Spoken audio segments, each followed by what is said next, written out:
नमस्कार दोस्तों, एक बार फिर से स्वागत है आपका अपने YouTube चैनल फ्री स्टडी पर। आज की वीडियो में हम बात करने वाले हैं बिजनेस मैनेजमेंट के ऊपर। जिन भी बच्चों का एग्जाम है बिजनेस मैनेजमेंट का, उसका ये क्वेश्चन इम्पॉर्टेंट होने वाला है।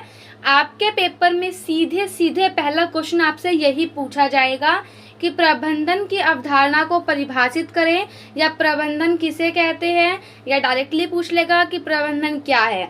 इस टाइप से कोई भी क्वेश्चन अगर आपका आता है तो आपको आंसर सेम लिखना है जो मैं बता रही हूँ, या आपसे सिर्फ इतना पूछ ले कि प्रबंधन की अवधारणा को परिभाषित करें, तो आप अपने आप उसमें महत्व और विशेषता जरूर लिखना। ठीक है, अब आपको लिखना कैसे है पेपर के अंदर, पहले आप समझ लीजिए। लिख तो आप अपने आप भी लेंगे।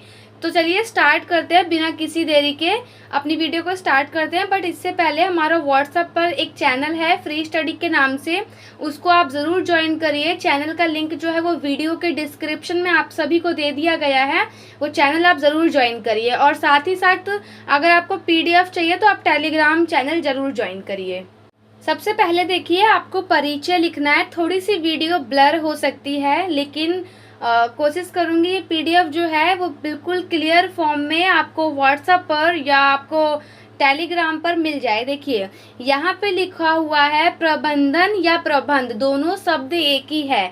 प्रबंध एक प्रक्रिया है, यानी कि एक प्रोसेस है जिसके अंतर्गत आवश्यकताओं के अनुसार संसाधनों के प्रयोग से है। इनकी प्रबंधन एक ऐसी प्रक्रिया है जिसके अंतर्गत आवश्यकताओं के अनुसार हम संसाधनों का प्रयोग करते हैं। इंग्लिश में भी आप इजीली लिख सकते हो कि ये जो मैनेजमेंट है, management is a process in which, कोई भी मतलब इसके अंदर जो भी हम अपना संसाधन का यूज करते हैं, uses of resources according to our needs. ठीक है, तो इस टाइप से आपको इंग्लिश में भी लिखना होता है। उसके बाद प्रबंधन, प्रबंधन वह तरीका है जिससे व्यवसाय कंपनी के लक्ष्यों को पूरा करने के लिए संसाधनों को सही ढंग से प्रयोग किया जाता है। तो यहाँ पे अगर आपको जो वैज्ञानिक हुए हैं उनकी अगर डेफिनेशन पता हो तो आप किसी दो वैज्ञानिक की डेफिनेशन भी लिख सकते हैं। बाकी इजीली आपको यही लिखना है कि जो प्रबंधन है वो एक ऐसी प्रक्रिया है जिसके अंतर्गत आवश्यकताओं के अनुसार संसाधनों का प्रयोग किया जाता है, या संसाधनों का इष्टतम प्रयोग किया जाता है। ठीक है, और प्रबंधन हर व्यवसाय, हर कंपनी के लिए बहुत महत्वपूर्ण है, क्योंकि प्रबंधन ही वह एक तरीका है जिससे व्यवसाय कंपनी के लक्ष्यों को, कंपनी के जो उद्देश्य है उसको सही ढंग से पूरा कर सकता है और संसाधनों को सही ढंग से प्रयोग कर सकता है। संसाधनों को सही ढंग से प्रयोग करने का मतलब है एक सीमित संसाधन में, यानी कम संसाधन में ज्यादा से ज्यादा उत्पादन करना ही एक व्यवसाय का क्या होता है, लक्ष्य होता है या गोल होता है। तो उसको पूरा करना ही मैनेजमेंट है। ठीक है, तो मैनेजमेंट के बारे में ही आपको इसमें बताना है। अब जो मैनेजमेंट है उसकी बहुत सारी अवधारणाएं हैं। जैसे कि अगर हम बोले तो प्रबंध जो है अन्य लोगों से कार्य कराने का एक तरीका है। मैनेजमेंट क्या होता है, यानी कि दूसरों से काम करवाना है। कि भाई अगर आप मान लो कि आपके घर में किसी की शादी है, या आप कोई एक बिजनेस ओपन कर रहे हो, बिजनेस खोलना चाहते हो, तो उसमें आप पहले मैनेजमेंट करोगे ना कि मैं HR को लेके आऊँगा, ह्यूमन रिसोर्सेज को, फिर मैं स्टाफ रखूँगा, फिर मैं उसमें से एक को मतलब रिसेप्शनिस्ट बनाऊँगा। तो इस टाइप से क्या है कि आप लोगों से काम करवा रहे हो। तो प्रबंधन क्या है, मैनेजमेंट क्या है कि अन्य लोगों से काम करवाने का एक तरीका है, और साथ ही प्रबंध समूह के साथ मिलकर कार्य करने की कला है। क्योंकि जब आप कोई बिजनेस खोलोगे तो उसमें जाहिर सी बात है कोई एक सेल्स टीम रहेगी। चाहे आप किसी टाइप का भी कोई बिजनेस करते हो, कुछ सेल करते हो या कुछ सर्विस देते हो, कुछ भी करते हो, जैसे कि लोन पास करवाना होता है या कोई भी चीज़ आप सेल कर रहे हो मार्केट में, तो सेल्स टीम आपकी रहेगी। सेल्स टीम में एक बंदा तो रहेगा नहीं, उसके अंदर भी कम से कम 4 से 5 या 10 से 12 बंदों की टीम रहेगी, तो उससे भी काम करवाना है। यानी कि कहने का मतलब है कि समूह के साथ मिलकर कार्य कराने की कला है। तो दो चीज़ें आपको क्लियर हुई कि मैनेजमेंट जो है वो अन्य लोगों से काम कराने का एक तरीका है, साथ ही उन लोगों से काम तो करवाना है लेकिन समूह के साथ मिलकर कार्य कराने की एक कला है। 2 पॉइंट हो गए, 2 अवधारणाएं हो गई। तीसरी अवधारणा ये है कि प्रबंध जो है एक प्रक्रिया भी है और प्रबंध एक कला भी है। 4 आपका हो गया। प्रक्रिया कैसे है, कला कैसे है, ये आपकी आती है प्रकृति में।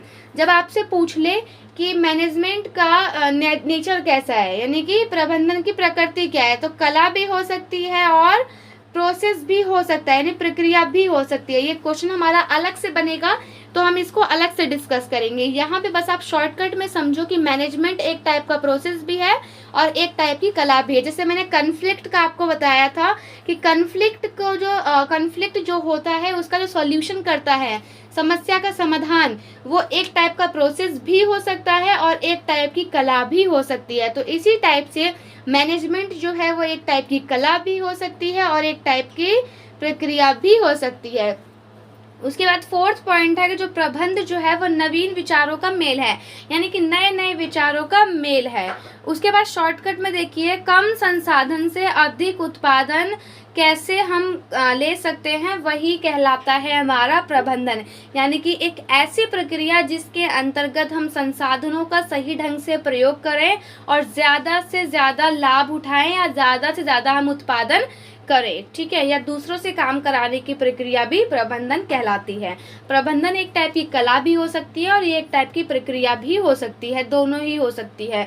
तो यही सब चीज़ें आपको सबसे पहले लिखनी है अपने परिचय में, देन इसको मतलब एक, जैसे ये मैंने आपको ऑलरेडी बता दिया है ना, तो ये आपको परिचय में भी लिखना है और फिर ऐसे करके आपको एक मतलब प्रेजेंटेशन भी देनी है, ठीक है। उसके बाद देखिए, प्रबंध की विशेषताएं, पूछे ना पूछे आप लिख के आना। फर्स्ट क्वेश्चन में जब आपसे पूछ ले कि प्रबंधन को परिभाषित करें, तो आपको विशेषताएं ज़रूर लिखनी है। सबसे पहला है कि प्रबंध जो है वो एक पेशा है, मैनेजमेंट जो है वो एक पेशा है, यानी कि प्रोफेशन है। प्रोफेशन क्या होता है, जिसके बदले में हमें काम करने का पैसा मिले, यानी कि अर्निंग हो। तो प्रबंधन क्या है, एक पैसा है। जैसे हमने कोई एक व्यवसाय खोला, मीन्स एक बिजनेस खोला, उसके अंदर हमने एक अपॉइंट किया एक मैनेजर को। मैनेजर का काम क्या होता है, मैनेजमेंट करना ही मैनेजर का काम है। अब जो मैनेजर है जो मैनेजमेंट कर रहा है, मैनेजर जो मैनेजमेंट कर रहा है, तो उसके लिए तो वो एक पैसा ही हुआ ना, यानी कि वो क्यों कर रहा है, क्योंकि उसको उसके बदले पैसा मिल रहा है। जब भी हम अपना घर वगैरह बनवाते हैं, देखो हम लोग तो नहीं, हम लोग मिडिल क्लास लोग हैं, है ना, बट आपने देखा होगा कि जो रिच क्लास लोग होते हैं वो पहले अपने घर का नक्शा तैयार करवाते हैं। बड़े बड़े जो पता नहीं आर्किटेक्टर होते हैं, ऐसे कुछ होते हैं, उनका नाम ऐसे ही होता है शायद ना, तो उनसे क्या करवाते हैं, पहले अपने घर का नक्शा बनवाते हैं। फिर बहुत सारी चीज़ें होती हैं, नक्शा बनाने का वो कम से कम 50 से 60 हज़ार रुपये लेता है, तो वो भी एक टाइप का मैनेजमेंट है। और मैनेजमेंट उसके लिए तो मैनेजमेंट है, मतलब हम लोगों के लिए ये एक मैनेजमेंट है, बट जो हमें ये बना के दे रहा है नक्शा वगैरह, उसके लिए क्या है, उसके लिए वो एक पैसा है, ठीक है। और प्रबंध जो है वो उद्देश्यपूर्ण है। जाहिर सी बात है, हम किसी भी चीज़ को जब अपनाते हैं, कोई भी, जैसे हमें स्टाफिंग करनी है, हमें अपने जो भी लोग काम करेंगे उन्हें मोटिवेशन देना है, ऐसा कुछ भी जब होता है, ट्रेनिंग वगैरह देना, तो उसके पीछे एक कारण होता है जो कि है उद्देश्य को पूरा करना। तो अगर मैनेजमेंट रहेगा कि हमें इस काम को इतने बजे करना है, ऐसे करना है, ये चीज़ें टेक्निक का यूज़ करना है, तो वो क्या है, एक उद्देश्यपूर्ण नीति है। साथ ही कला और विज्ञान दोनों हैं, और यह एक आर्थिक क्रिया है जिससे हम पैसा कमाते हैं। जैसे व्यवसाय जो खोल रखा है, जिनका व्यवसाय है, जिनका बिजनेस है, जब वो बिजनेस के अंदर पूरा मैनेज करते हैं, उसे मैनेजमेंट कहते हैं। और मैनेजमेंट वो क्यों कर रहे हैं, क्योंकि उन्हें पैसा कमाना है, तो वो एक आर्थिक क्रिया है। तो इन सबको आपस में आपको लिंक करके लिखना है। और ये एक सार्वभौमिक प्रक्रिया है, ऐसा नहीं है कि बड़े बड़े जो उद्योगपति हैं वही इसे यूज़ करते हैं। छोटे से छोटा दुकानदार और बड़े से बड़ा मालिक जो है इसको यूज़ करता है। जैसे एक किराने का दुकानदार है, यानी कि आप ये समझो कि एक आदमी है, जैसे किराने की शॉप खोलनी है ना, अब जब उसे किराने की शॉप खोलनी है, तो वो भी तो, उसके लिए भी तो वो मैनेजमेंट हुआ ना। वो बात अलग है कि वो मैनेजमेंट अपने आप से खुद से कर रहा है। वो भी सोचेगा कि अब मुझे अपने किराने की दुकान पे ऐसे अलमारी लगवानी है, उसमें कांच के डोर्स लगवाने हैं, कस्टमर आए तो एक वो आगे जो होता है ना टेबल टाइप का, वो काउंटर जिसे कहते हैं, काउंटर रखना है ना, ना। तो जब भी मतलब कहने का मतलब है कि ये एक सार्वभौमिक प्रक्रिया है जो सभी स्तर पर होती है, चाहे छोटे व्यापारी हो चाहे बड़े व्यापारी हो, चाहे कोई अपना छोटा बिजनेस खोले चाहे वो कोई अपना बहुत बड़ा बिजनेस खोले, सभी के लिए ये प्रक्रिया जो है वो सेम रहती है। बात अलग होती है कि ये अपना मैनेजमेंट अपने आप करते हैं और ये अपने मैनेजमेंट के लिए मतलब ये अपना आइडिया देते हैं और मैनेजमेंट किसी और से करवाते हैं, राइट। उसके बाद देखिए यह एक मानवीय प्रक्रिया है। मानवीय प्रक्रिया तो होगी क्योंकि मानव के द्वारा की जा रही है, तो ये एक मानवीय यानी कि ह्यूमन प्रोसेस है, ठीक है, क्योंकि हमारे द्वारा ही इसे किया जाता है। अभी आप छोटी सी बात समझिए, मैं आपको पढ़ा रही हूँ यहाँ पर, तो मैंने भी तो कुछ मैनेजमेंट किया होगा ना, पहले कॉपी पे नोट्स बनाए, उसके बाद आपको पढ़ाने के लिए सोचा कि भाई मुझे ऐसे पढ़ाना चाहिए, ये एग्जांपल दूँ ताकि बच्चे को समझ में आए, तो ये भी मैनेजमेंट है जो मैं अपने आप से कर रही हूँ, है ना। तो ये जो मैनेजमेंट है किसके द्वारा किया गया है, मेरे द्वारा किया जा रहा है। मैं आपको समझा रही हूँ, किसके द्वारा समझाया जा रहा है, मेरे द्वारा समझाया जा रहा है ना। तो ये क्या है, ये एक मानवीय प्रक्रिया है। अब मैं नोट्स बना के दे दूँ, मैं किसी और को बोलूँ कि मेरे बदले आप पढ़ा दो, है ना, तो ये क्या है, ये भी एक मानवीय प्रक्रिया है। बट ये इस टाइप फिर इस कंडीशन में यह मेरा आइडिया हो जाएगा और काम मैं इससे करवाऊंगी, यानी कि इसके लिए फिर वो पेशा बन जाएगा जो सेकंड पर्सन जो पढ़ाएगा, ठीक है। तो हर इंसान को जब भी वो अपना कोई काम करता है, अपना खुद का व्यापार करता है, चाहे ई कॉमर्स हो, चाहे छोटा शॉपकीपर हो, चाहे मतलब एक बुक स्टॉल वाला हो, बुक सेलर हो, सभी लोगों को ये प्रक्रिया सभी अपनाते हैं। ये सार्वभौमिक प्रक्रिया है, आर्थिक प्रक्रिया है, मानवीय प्रक्रिया है, साथ ही सामूहिक प्रक्रिया है। अब जो बंदा अकेले करता है वो तो उसके खुद के जीवन यापन के लिए वो कार्य हो गया, बट जब वो 4 लोगों को बुला करके मतलब एम्प्लॉय रखा है, एम्प्लॉय को रख करके काम करवा रहा है, तो वह एक सामूहिक क्रिया हो जाती है। विशेष नियोजन होता है, मतलब इसके लिए एक अलग से प्लानिंग की जाती है कि हमें ऐसे ऐसे चीज़ें करनी है ताकि हमारे गोल्स जो है वो अचीव हो पाए और सभी लोगों को मतलब ऑन टाइम सैलरी मिले, ताकि लोगों को काम करने में भी अच्छा लगे, उनको मोटिवेशन मिले। तो यानी कि यह एक विशेष नियोजन है, यानी कि मैनेजमेंट जो है वो एक टाइप की प्लानिंग है। क्योंकि जब हम मैनेजमेंट करते हैं, मैनेजमेंट क्या कर रहे हैं, मतलब मैनेजमेंट वही कर रहे हैं जो हमने सोचा हुआ है, उसी चीज़ को हम फॉलो कर रहे हैं, वही हम करने जा रहे हैं, तो वही चीज़ है विशेष नियोजन, यानी कि एक प्लानिंग है। प्लानिंग के बाद ही हम इसकी शुरुआत करते हैं और फिर इसकी शुरुआत में भी हमें प्लानिंग पढ़नी है, समझ लो। जैसे अभी हमने सोच लिया कि हमें एक बहुत बड़ा बिज़नेस खोलना है ना, अब बिज़नेस ओपन करना है या किसी भी चीज़ का हो सकता है, चाहे वो मतलब मान लीजिए फ़ैन का हो, लाइट का हो, किसी भी चीज़ का हो, हमें बिज़नेस ओपन करना है। तो ये हमारा क्या है, हमने सोच लिया, फिर हमने सोचा कि हम यहाँ पैसे करेंगे, वहाँ पैसे करेंगे, एक मैनेजर हायर करेंगे, 10 एम्प्लॉय होंगे, एक लॉजिस्टिक टीम होगी जो सामान को पैक करेगी, एक भिजवाने वाला होगा, एक अकाउंटेंट होगा। तो ये सब क्या है, ये सब मैनेजमेंट है जो मैंने सोचा है कि मैं ऐसे ऐसे काम करवाऊँगी। अब जब ये काम होना शुरू होगा तब वो कहलाएगा कि मैनेजमेंट हो रहा है, यानी कि उस काम को सही से हम कर रहे हैं, ठीक है। और सतत प्रक्रिया है, यानी कंटिन्यू चलने वाली प्रक्रिया है। ऐसा नहीं है कि जब मुझे काम स्टार्ट करना था, जब मेरे को व्यवसाय अपना बिजनेस शुरू करना था, तब मैंने सोच लिया कि मैंने ये कर लिया बस ख़त्म। नहीं, जब ये मैंने ओपन कर लिया, सब कुछ सेटअप हो गया, फाइनली सब कुछ हो गया, फिर भी ये जो प्रक्रिया है वो एंड तक चलती रहती है, क्योंकि हर टाइम प्लानिंग की ज़रूरत पड़ती है। कि चलो आज हमारी मान लो सेल इतनी है, अब हम चाहेंगे हमारा ग्राफ और ऊंचा बढ़े। कोई भी पर्सन नहीं चाहता है कि उसका ग्राफ जो है ऐसी लाइन में चले, हर इंसान चाहता है कि उसका अगर ग्राफ आज यहाँ है तो कल यहाँ जाए, परसों और जाए, तरसों और जाए, सब लोग यही सोचते हैं। तो ये एक सतत प्रक्रिया है, यानी कि हमेशा कंटिन्यू चलने वाली प्रक्रिया है। उसके बाद है व्यवहार, यह एक टाइप का व्यवहार भी कहलाता है, ठीक है, क्योंकि हम जब किसी से काम करवाते हैं तो वो व्यवहारिक रूप से ही हम काम करवाते हैं, तो ये एक व्यवहार भी कहलाता है। तो ये विशेषता है, 10 बता दिए, कोई भी 6 से 7 आप लिख सकते हो आपकी आवश्यकता या आपकी मर्जी के अनुसार। उसके बाद देखते हैं हम इम्पोर्टेंस क्या होते हैं। अब इम्पोर्टेंस समझिए आप एक एक करके। संसाधनों का इष्टतम प्रयोग, क्योंकि मैनेजमेंट जब भी कोई करता है तो उसका मेन मोटिव यही होता है कि भाई जो हमारा मैनेजमेंट हो रहा है उसमें हम अपने जितने भी रिसोर्सेज है, चाहे वो ह्यूमन रिसोर्सेज हो, चाहे वो कोई भी अदर रिसोर्सेज हो, उसका हम सही तरीके से प्रयोग कर सके।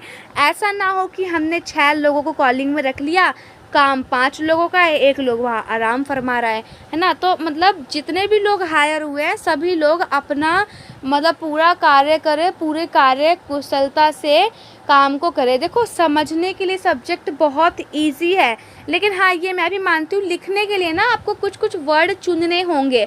जैसे कि संसाधनों का इष्टतम वर्ड ज़रूर लिखना है, कार्य कुशलता ज़रूर आपको मेंशन करना है। तो ऐसे ऐसे वर्डों को आपको यूज़ करना पड़ेगा, ठीक है। उसके बाद प्रभावी नेतृत्व और प्रेरणा, क्योंकि जब हम मैनेजमेंट करेंगे तो मैनेजमेंट के अंदर यही होगा कि उसमें कोई मैनेजर बनेगा और फिर उसमें क्या होगा कि उनकी बातें सब मानेंगे, यानी कि जो नेतृत्व करेगा, जो लीडर होगा, लीडर की बात जो है वो इफ़ेक्टिव होगी, यानी कि इफ़ेक्टिव लीडर होगा और सभी लोगों को वो प्रेरणा देगा। तो ये चीज़ें आपको इसमें लिखनी है। उसके बाद तीसरा है लक्ष्य प्राप्ति, क्योंकि हम कोई भी मैनेजमेंट करते हैं वो लक्ष्य प्राप्ति के लिए ही करते हैं। अब जैसे बात आप समझो, अब हमें मान लो कहीं ट्रिप पे जाना है, हमारा ये मतलब मैनेजमेंट कर रहे हैं कि हमें भाई कल घूमने जाना है, ठीक है। अब हमें कल घूमने जाना है, हमारा प्लान पूरा क्या है, पूरी प्लानिंग तो हमारी ये ना कि हमें कल घूमने जाना है, सही से फ़ोटो क्लिक करनी है, इंस्टाग्राम पे पोस्ट करनी है, ये इस टाइप से रहता है सबका, है ना। तो ये क्या है, ये उसका मैनेजमेंट है। मैनेजमेंट के लिए वो क्या करेगा, कैमरा रखेगा, टाइम से उठेगा, सब चीज़ उसके बैग में होना चाहिए, है ना। लड़कियां हैं तो फिर उनके लिए पूरा मेकअप होना चाहिए, जो भी है। तो उसका लक्ष्य क्या है, उनका लक्ष्य क्या है कि उनके पास सब चीज़ें होनी चाहिए, तो वो पूरा मैनेजमेंट करेंगी, पूरा सब कुछ सामान रखेंगे, कैमरा होना चाहिए, अच्छा फ़ोन होना चाहिए, फ़ोन में बैटरी होनी चाहिए, कहीं घूमने जा रहे हो तो कोई कैब बुक कर रहे हो तो आपके फ़ोन में कोई मतलब एप्लीकेशन होनी चाहिए, या आपके पास खुद की गाड़ी है तो पेट्रोल होना चाहिए पूरा उसमें, ताकि आप वहाँ जाकर सही तरीके से एंजॉयमेंट कर सको। तो आपका लक्ष्य क्या है, आपका लक्ष्य है फ़ोटो क्लिक करना, घूमना। अब फ़ोटो क्लिक करना और घूमने के लिए आपने क्या मैनेजमेंट बनाया, आपने यही मैनेजमेंट बनाया ना कि अपना बैग पैक किया, सब कुछ रखा। तो वही है मैनेजमेंट, हम इसीलिए करते हैं ताकि हमारे जो भी कंपनी है उसका गोल जो है वो पूरा हो सके। देखो आपके पास पहले सब्जेक्ट था एक HRM करके, ह्यूमन रिसोर्स मैनेजमेंट। जिस भी बच्चे ने ये अच्छे से पढ़ा होगा ना उसको कोई दिक्कत नहीं होगी, क्योंकि जो उसके इम्पोर्टेंस है वही इसके इम्पोर्टेंस है। उसके बाद है कि हर एक प्रत्येक जो भी व्यक्ति एक उसके अंदर काम कर रहा है, मतलब एक ऑर्गेनाइजेशन के अंदर जो भी व्यक्ति काम कर रहा है, सभी के उद्देश्य पूरे हों, क्योंकि सभी के लिए मैनेजमेंट अलग होता है। कि भाई अगर मान लो लॉजिस्टिक है तो उसका मैनेजमेंट क्या है कि सामान को सही से पैक करना, सही से पार्सल पहुंचाना। कॉलिंग डिपार्टमेंट है, सेल लाने वाला डिपार्टमेंट जिसे कहते हैं सेल्स डिपार्टमेंट, तो उसका उद्देश्य क्या है कि अपना पूरा टारगेट कंप्लीट करना, जो भी उनको पर मंथ टारगेट मिलता है। तो ऐसे सबका उद्देश्य अलग अलग हो सकता है, तो सभी के लिए मैनेजमेंट अलग हो सकता है, ठीक है। उसके बाद है कार्य क्षमता को बढ़ाने में बहुत ज़्यादा मदद करता है ये, और अगला है समाज का विकास करता है। तो इस टाइप से आपको सारे ही पॉइंटों को कम से कम 3 से 4 लाइनों में एक्सप्लेन करने हैं। और ऐसा नहीं है कि आपको एक ही क्वेश्चन दिया जाए, आपको पता होगा जैसे HRM में आया था, एक क्वेश्चन यहाँ पे था और दूसरा क्वेश्चन B पार्ट में था, है ना। और फिर और में था A क्वेश्चन यहाँ और B क्वेश्चन यहाँ। तो A में तो आपको ये मिल जाएगा जिसमें आपको 4 पेज भरने हैं। B में शायद आपको सिद्धांत मिल जाए, चाहे हेनरी फ्यूल के मिल जाए, मतलब वैज्ञानिक सिद्धांत मिल सकते हैं, या हेनरी फ्यूल के हेनरी फ्यूल के सिद्धांत में मिल सकते हैं आपको, और टेलर के सिद्धांत में मिल सकते हैं। तो दोनों के सिद्धांत अलग अलग हैं। अगली जो हमारी वीडियो रहेगी वो रहेगी जो टेलर के नहीं थे, हेनरी फ्यूल के थे। हेनरी फ्यूल के जो 14 सिद्धांत है उस पर हमारी अगली वीडियो है। इसके बाद जो वीडियो आएगी वो हमारी वैज्ञानिक प्रबंधन पे आएगी। वैज्ञानिक प्रबंधन किसने दिया था, टेलर ने दिया था। तो ये 3 क्वेश्चन बहुत इंपॉर्टेंट रहेंगे। इसके बाद हमारे इन 2 क्वेश्चन की वीडियो आएगी। वीडियो पसंद आई हो तो वीडियो में कमेंट ज़रूर करना। मिलते हैं नेक्स्ट वीडियो में, तब तक के लिए जय हिंद, जय भारत।